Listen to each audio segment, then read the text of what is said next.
Bonjour à tous et à tous. À travers cette vidéo, je vais vous montrer comment créer des variables de type dimension et indicateur sur SAP Business Object Webby. Par exemple, nous avons créé des classes, des indicateurs et des dimensions dans l'outil conception d'univers. Nous allons commencer à créer des rapports sur SAP Business Object Webby, mais nous apercevons qu'il nous manque des dimensions et des indicateurs.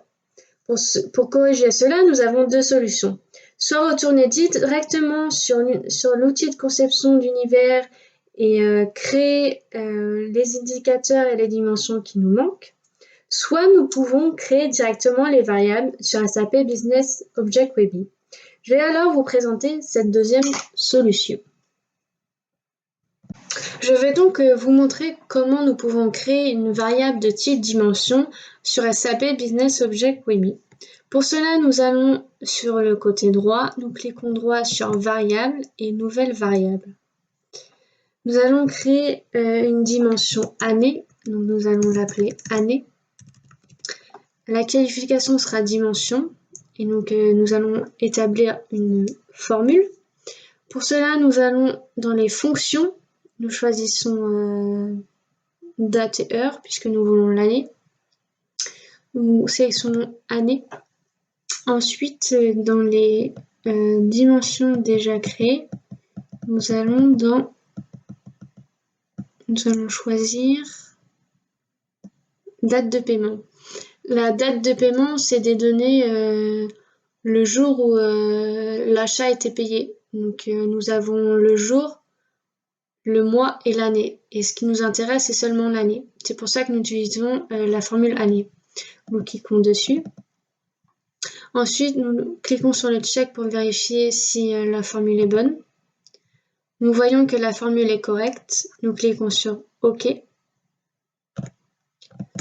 Et nous voyons que la dimension année est ici. Et nous voyons qu'il s'agit d'un calcul.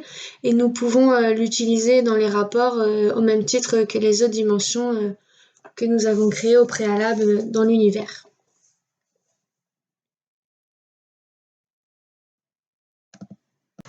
Après vous avoir montré comment on crée une variable de type dimension, je vais vous montrer comment on crée une variable de type indicateur. Donc c'est le même procédé, on clique droit, nouvelle variable. Donc cette fois-ci, nous allons créer une variable somme CA, par exemple.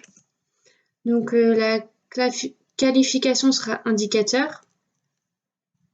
La formule, ce sera une fonction agrégat. Nous allons utiliser la fonction somme qui est ici.